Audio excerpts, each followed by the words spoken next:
প্রথমেই চিংড়িগুলো একটু নুন হলুদ দিয়ে ভালো করে মেখে নিতে হবে। তারপর আমরা একটা প্যান নেবো, প্যানে 1 কাপ মতো তেল দিয়ে দেবো।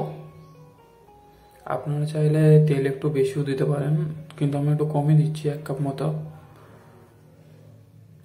তেলটা গরম হয়ে এসছে, এবার চিংড়িগুলো আমরা এক এক করে দিয়ে দেবো। চিংড়িগুলো হালকা করে ভেজে নেবো, কারণ চিংড়ি আপনি যদি বেশি ভেজে নেন তাহলে চিংড়িগুলো একটু শক্ত হয়ে যাবে, খেতেও শক্ত শক্ত লাগবে। তো হালকা করে উপর থেকে শুধু লাল হওয়া পর্যন্তই আমরা ভেজে নেব।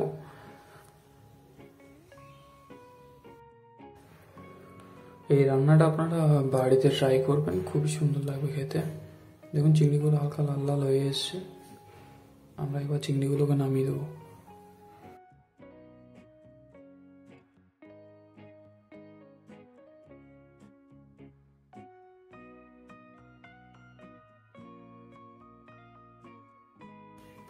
একটা প্যানে দেখুন আলু নিয়ে নিয়েছি, এবার আলুগুলোকে হালকা করে ভেজে নেবো।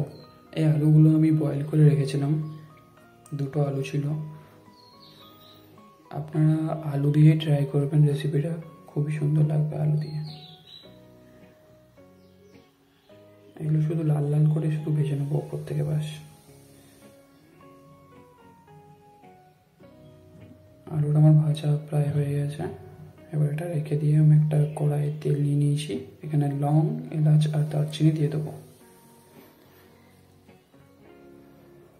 এইগুলোকে হালকা করে ভেজে নিচ্ছি। এগুলো হালকা ভেজে আমি এর মধ্যে পেঁয়াজ দিয়ে দেবো, 2টো কাটা পেঁয়াজ। আপনারা চাইলে একটু পেঁয়াজ বেশিও দিতে পারেন, পেঁয়াজ বেশি দিলে কোনো অসুবিধা নেই।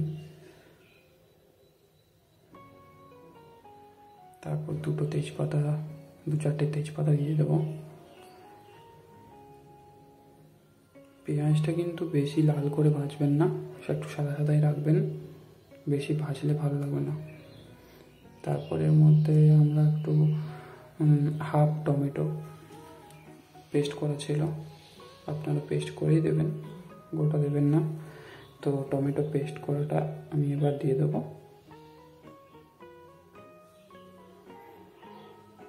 এবার এটাকে একটু ভালো করে কষে নিতে হবে।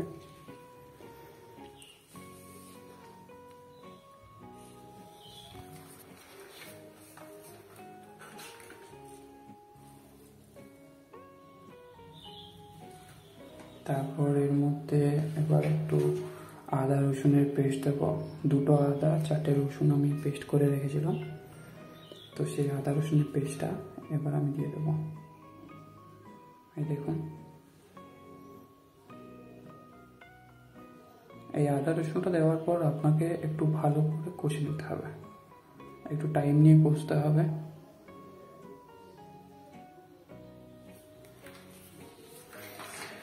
এই রেসিপিটা আপনি বাড়িতে ট্রাই করবেন, খুবই সুন্দর অসাধারণ লাগে খেতে। এবার একটু লবণ দেব, 1 চামচ। এবার এর মধ্যে 1 চামচ লঙ্কার গুঁড়ো, হাফ চামচ জিরে গুঁড়ো, হাফ চামচ ধনের গুঁড়ো, আর হাফ চামচ মতো হলুদ গুঁড়ো।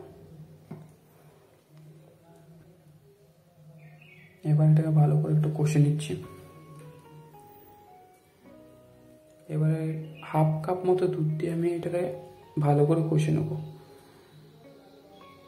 আপনি পাউডার মিল্কও ইউজ করতে পারেন, আমি গরুর দুধই ইউজ করেছি, পাউডার মিল্কেও টেস্ট খুব ভালো আসে।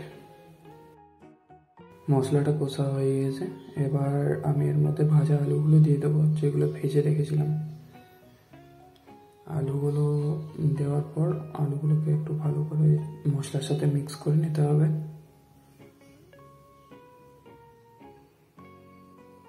মশলার সাথে মিক্স করে নেওয়ার পর আমরা এর মধ্যে দেখুন, আপনি দেখতে পাচ্ছেন বাকি দুধটা, আমরা 1 লিটার দুধ নিয়েছিলাম, তো 1 কাপ আমরা প্রথমে ইউজ করেছিলাম, বাকি দুধটা তারপর আমরা পুরোটাই দিয়ে দেবো। আবারও বলছি, এর মধ্যে আপনারা পাউডার মিল্কও ইউজ করতে পারেন, খুবই সুন্দর টেস্ট আসবে। দুধটা দেওয়ার পর চিংড়িগুলো এক এক করে সব দিয়ে দেবো।